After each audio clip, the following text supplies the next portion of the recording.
No capítulo 2 do livro Mediunidade e Sintonia, o Espírito Emmanuel, pela psicografia de Chico Xavier, nos ensina, intitulando este capítulo como Fenômeno e Doutrina,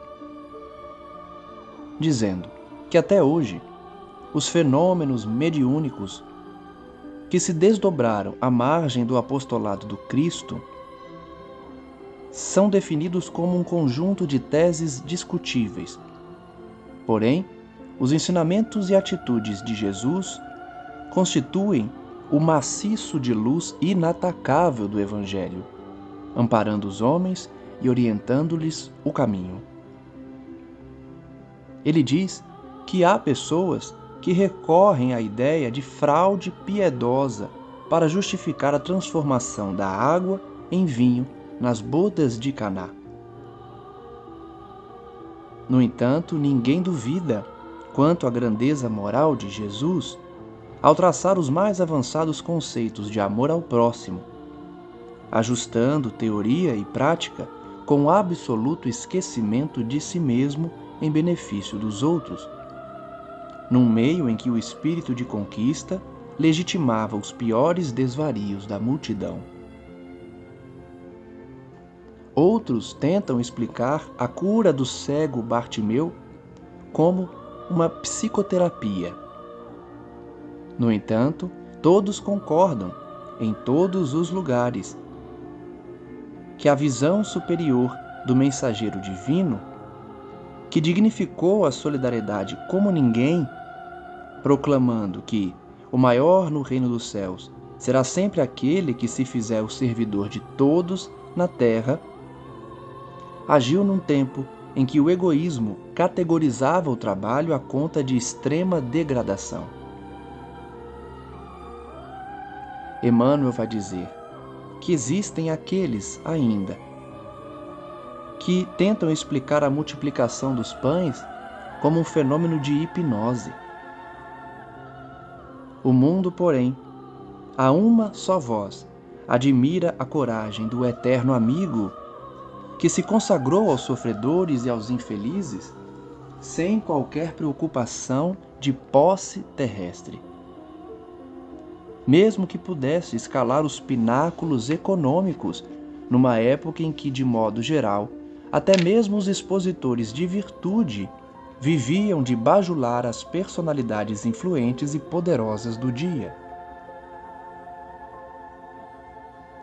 Há aqueles ainda que questionam a chamada ressurreição de Lázaro, o seu reavivamento.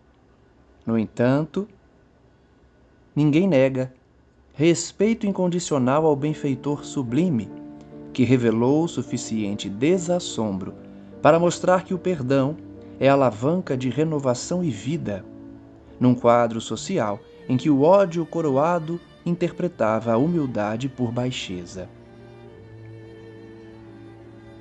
Por fim, Emmanuel diz que até hoje debatem-se acerca do problema da ressurreição do próprio Cristo.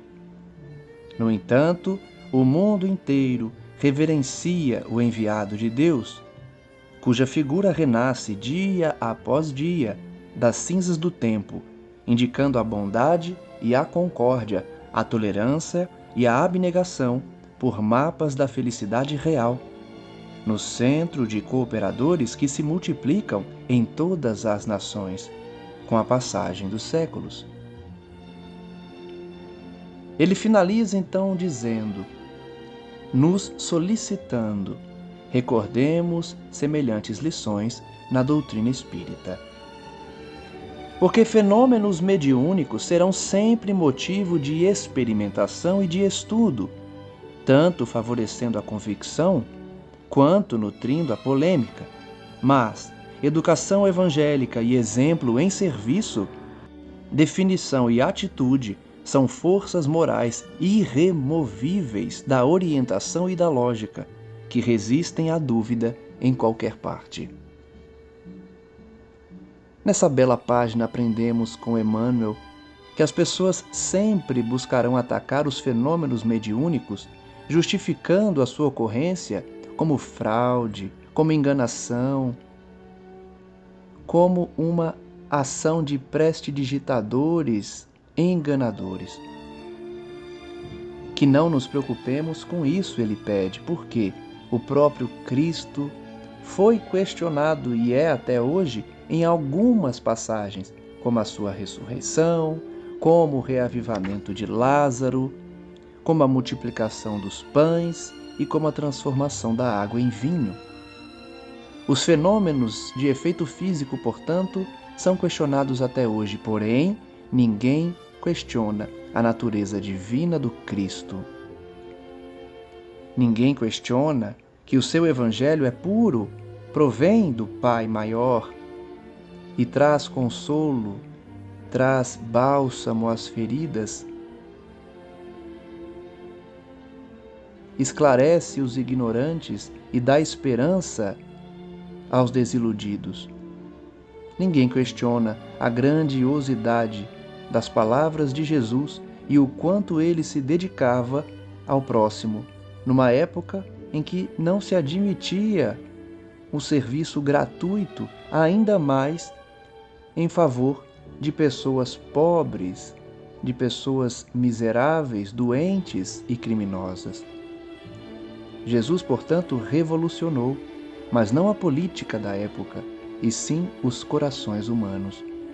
Sigamos o seu exemplo, ignorando as críticas feitas à mediunidade ou à doutrina espírita, trabalhando sempre, porque nós sabemos que a realidade espiritual é constante no universo e será uma verdade aceita por todos em breve, porque as provas que surgirão não poderão ser negadas, como as que hoje já existem, mas as pessoas preferem fechar os olhos, buscando explicações mirabolantes para a existência dos espíritos e a sua interferência no mundo físico.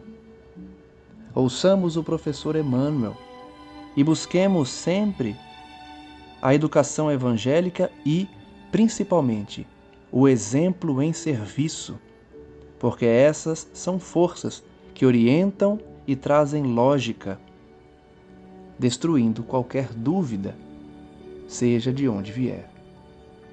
Que assim seja.